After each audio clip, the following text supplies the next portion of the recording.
2 gears, staying with 1, 2, 3, 4, 5, 6, 7 men in a particular room. They were taking eyes. And this one here is the dealer. What is that your name again? Ndewo gị onye ma na-ege ntị ma na-ekiri ekiri. Ebe ị nọ ugbu a bụ na sim.si ha asịrị FM. Onye gị na ya nọkwa taa bụ 042 Solex, onye akụkọ ụwa. Ngwagere akụkọ nke anyị ji bịa taa. Aka ndị ọrụ nchekwa obodo akparala mmadụ 9 bụ ndị ha na-enyo enyo dịka ndị omekome ndị so ebute ala dị mma n'obodo. Nke a mere n'obodo Ekwulọbịa nke nọ n'ime okpuru ọchịchị Agụata n'ime steeti Anambra, dịka anyị hụrụ n'otu ihe onyonyo ebe ha bụ ndị ọrụ nchekwa bụ ndị jidere ha na-agba ha ajụjụ ọnụ. Dịka ha siri kwuo, ha kọwara na ha jidere ha niile bụ ụmụ ikorobịa 7 na ụmụ agbọghọbịa 2 n'otu ime ụlọ nke dị na otu ụlọ ahụ bụ ebe onye na-eresi ha ya bụ mkpụrụ mmiri na ezinụlọ ya bi.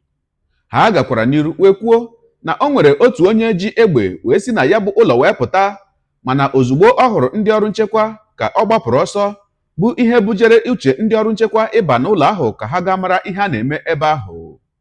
Ogologo kwa dị mmanụ ka mgbede, ya mere ọ ga-aka mma ka iburu oche gị kpụdobe nso ma nọrọ ala ka anyị anya na ya bụ ihe onyonyo ma hụ ka o si wee gaa n'obodo Ekwulọbịa nke nọ n'ime okpuru ọchịchị Agụata n'ime steeti Anambra. Ya mere asịla na Solex sị kama lere onyonyo ya. Ndị Ekwulọbịa ekene m unu. Good evening. All Central Commander Ekwulọbịa na-ekwu. This building, ka anyị nọ patrol this night, somebody apụta from this building, mgbe egbe gba ọsọ from this building. Anyị achọọ the person. We decided to check on this building. We get up to 8 boys or 9 boys with 2 gears. 2 ladies in ebe a na-aṅụ mkpụrụ mmiri na this building. This ebe a bụ kampụ ndị ori ka ọ bụ. So ana m eme ya this video ka ndị Ekwulọbịa mara what is happening. We are taking those men to the office. So later, I'm going to make a video all of them all so that you people will see them. We have recovered, hold this up for me. We have recovered a lot of S-beats. If I have about camp criminals. You have if I have eyes. If I condemn people, human beings. If I have eyes, hard drugs. I recover from this place. Now, Leia, come, these eyes. Come, bring those things. This is it. Feduma boy things. I recover about hard drugs. Eyes. Bulumiri. These are the boys. So we are taking them to our vehicle now. We just want the community to be aware of what is happening. Thank you. Because you are from where? You are from Abba Ekwulọbịa.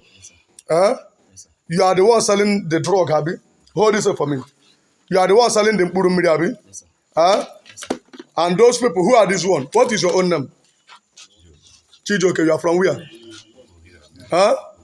You are from Obo. You went there to take mkpụrụ mmiri, Abi? Shh. You are the plumber. Where did we get you? Can you buy water again? Inside the compound. Inside the compound. Where you people we are taking mkpụrụ mmiri? I'm a plumber. Are you doing plumbing work when we get? Come. Okay, wait. What is your name? What is your name? What is your own name? Chinemelem who? You, what is your name?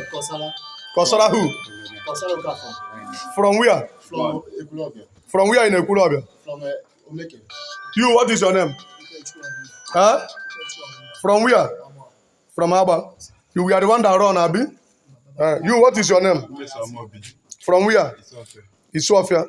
You came to Tukumpuru Mmiri. Wait. See. You, what is your name? This girl, what is your name? Blessing who? From where? Remove the touch from his face so that thing will video. From where? You, what is your name? From where? Enugu State. I want to ask you a question. Did we pick all of you here one place? Is it one place that we pick all of you? Yes, sir. Is that people that we had? Is that a particular people that we are taking in Mkpụrụ Mmiri there before we came? Yes, There was people that were taking in Mkpụrụ Mmiri there. They were taking eyes there. Are we giving them allegations? 2 gears, staying with 1, 2, 3, 4, 5, 6, 7 men in a particular room. They were taking eyes, and this one here is the dealer. What is that your name again? Kosi. So people of Ekwulọbịa, I want you people to see, is the new commander that is giving this report now. The major challenges we are having in Ekwulọbịa now is from Abba area. Is from a particular community, Aba area. That's where we are having much challenge now. Before we pick this up, somebody run away from with gun. We are coming, the guy see us and he was running away. So then on the process, we decided to enter the compound and know what is happening. We pick all these people in a particular room. Some of them here people will know their face. I've arrested this one before called Biggie, where he was taking eyes. I show him mercy and release him and warn him. Now we got him again, the same place. Look at number of boys, 7 boys in one room with 2 ladies. Now that is where they went out from the operation. Happened inside they did doing nothing by this time of the night. This to 11 in the night. So I can. This is the evidence here. This is their eyes here. This is their eyes here. This is the bag of the young man, the dealer. This is the eyes. Faja condemn. So many boys. Bring those things. Bring the other bag. Bring the other bag. Bring those things. Bring the other bag and bring those things. Look at this idiot. Go and get me. Bring out those things inside there. Drop it here. Those are the bring out the things inside the bag. This is the bunker. We meet them with by this time with those ladies and this young man. Now the flat. Every family happy. Call on them at those things. I condemn the life of the youth, all of them, with the gear that we are there, taking eyes. This is the equipment that we recover from that place. Ọkwa ikirichala ya bụ ihe onyonyo. Ugbu a nke akụkọ ụwa gala ka nkwukwa na uche m nke njiburu mmadụ. Ndị ọrụ nchekwa obodo Ekwulọbịa ana m asị unu daalụ n'ọlụ na ya bụ ọrụ nke unu na-arụ n'ihi na ọrụ ichekwa obodo bụ ọrụ dịrị mmadụ niile. Mana otu ihe m hụrụ na ya bụ ihe onyonyo makwa na ihe ole na ole m hụrụ na ya bụ ihe onyonyo bụ nke a. Nke mbụ bụ na akwadoghịkwa m onye ọbụla na-ere ọgwụ ike ma ọbụkwanụ onye na-aṅụ ọgwụ ike ọgwụ ọbụla iwu obodo megidere, akwadoghị m ya.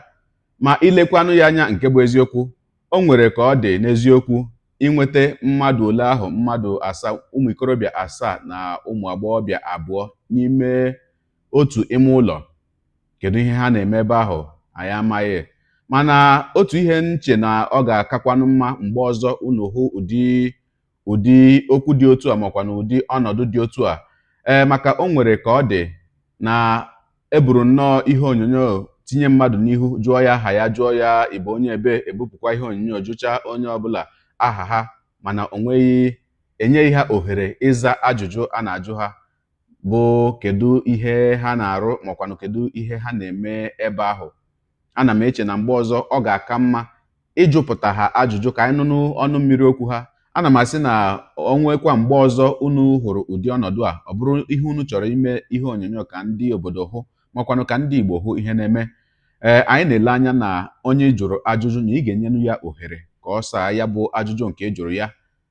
Maka na ọ dị nnọọ ka ga-asị na onweghị onye n'ime ha enyere ohere ka ọ saa ihe ọbụla makwanụ jụọ ya ajụjụ ga-enye aka ka ịchọpụta ihe ha nọ ebe ahụ eme n'eziokwu, makwaranụ ka ya bụ ihe ga-esi enyere unu bụ ndị ọrụ nchekwa aka n'ime nchọpụta na nyocha nke a na-akpọ investigation.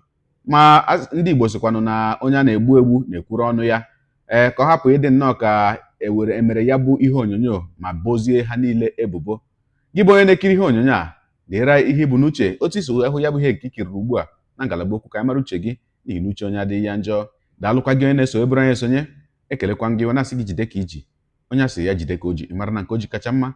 Gị ọta bụkwanụ mbụ ị na-ahụ ihe onyonyo anyị, asị gị nnọọ onye gị na ya ka nọkwa bụ 042 Solex, onye akụkọ ụwa nyere akwụkwọ efere mba ụwa. Ya mere ọ bụrụ na ka m mere dị gị mma n'obi nwanne, biko ọ bụ na Facebook ọ na Instagram ka na-ahụ ihe onyonyo pịara m follow, ọ bụ na YouTube ka ị na-ekiri ya bụ ihe onyonyo pịara m subscribe, ya na mgbịrịgba anya n'akụkụ ka ime ike na-enweta ihe onyonyo ndị ọzọ m ga na-ewetara gị n'ọdịnihu. Ọ bụ na Twitter ka ị hụrụ ya bụ ihe onyonyo pịara m follow, ọ bụ na TikTok itikere m follow ma atọ ọkụma. Igbo ndị ọma njem ọnụ, Igbo ndị nwe m, ekelekwa m unu bụ na asị na ọ ga na-adịrị unu niile mma ise. Ngwanụ tụsawara m ihe onyonyo a na-atụsara m ya bụ ihe onyonyo na apịrị m aka na share button. Ya mara gị mma ezigbo mmadụ, udo dịrị unu.